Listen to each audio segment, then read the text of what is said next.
क्या हुआ? जब निधिवन में खुदाई के दौरान मिला 3,500 साल पुराना दिव्य बांसुरी, इसका संबंध भगवान श्री कृष्ण से बताया जा रहा है। आखिर इसकी खोज कब और कैसे हुई, इस रहस्य से पर्दा उठेगा। आज के इस वीडियो में अगर आप भी कृष्ण प्रेमी हैं तो वीडियो को लाइक करके कमेंट बॉक्स में राधे राधे जरूर लिखिएगा। इस घटना की शुरुआत होती है उत्तर प्रदेश के प्रतापगढ़ शहर से, जहां अमित शर्मा नाम के एक विद्यार्थी अपनी इंजीनियरिंग की पढ़ाई को पूरा करने के लिए प्रतापगढ़ आए थे। बचपन से ही उनके माता पिता ने उन्हें अच्छे संस्कार दिए थे और भगवान की भक्ति से जोड़े रखा था। एक ओर जहां अमित के सभी दोस्त रात्रि में क्लब और पार्टी में जाया करते थे, वहीं दूसरी ओर अमित रोजाना राधा रानी का नाम जपा करता था। एक दिन अमित ने अपने सभी साथियों को मथुरा वृंदावन चलने के लिए कहा, लेकिन धार्मिक जगह पर जाने के लिए कोई तैयार नहीं था।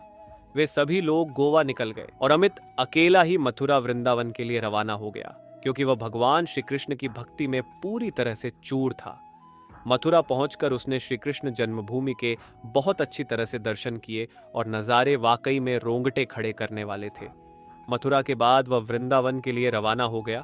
वहां पहुंचकर उसने बांके बिहारी राधा रमण जी और श्री राधा वल्लभ जी के बहुत ही अद्भुत दर्शन किए। अब बारी थी निधिवन जाने की। ऐसा कहते हैं, रोजाना रात्रि को भगवान श्री कृष्ण स्वयं निधिवन के अंदर रास रचाने आते हैं। जितने भी तुलसी के पौधे हैं वे गोपियां बन जाते हैं और भगवान श्री कृष्ण उनके साथ रास रचाते हैं। अमित जी जब निधिवन के अंदर गए तो वहां के पौधे का आकार देखकर उन्हें बहुत अचंभा हुआ, क्योंकि ऐसा कहा जाता है रात्रि के समय यही पौधे गोपियों का रूप धारण कर लेते हैं।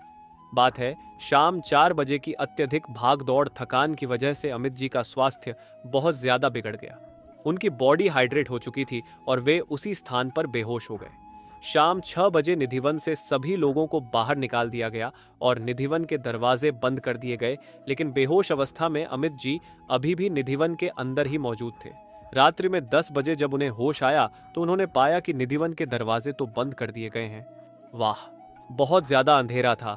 वे एक कोने में बैठकर राधे कृष्ण के मंत्रों का जाप करने लगे, लेकिन रात्रि 2 बजे उनके साथ कुछ ऐसा हुआ जिसने अमित जी के रोंगटे खड़े कर दिए। उनके कानों में अचानक से पायल और बांसुरी बजने की आवाज आने लगी। ऐसा लग रहा था मानो भगवान श्री कृष्ण गोपियों के साथ रास लीला रच रहे थे, लेकिन अमित जी अपने साधारण मानवीय आंखों से यह नजारा देख नहीं पा रहे थे। लेकिन उनके कानों में इतना ज्यादा शोर पड़ रहा था कि वो पुनः रात्रि में उस स्थान पर बेहोश हो गए।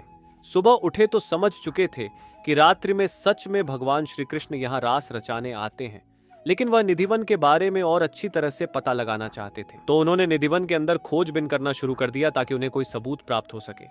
उन्होंने निधिवन के कोने में थोड़ा सा खुदाई करना शुरू किया और थोड़ी बहुत खुदाई करने के बाद ही अंदर से उन्हें एक टूटी हुई बांसुरी प्राप्त हुई।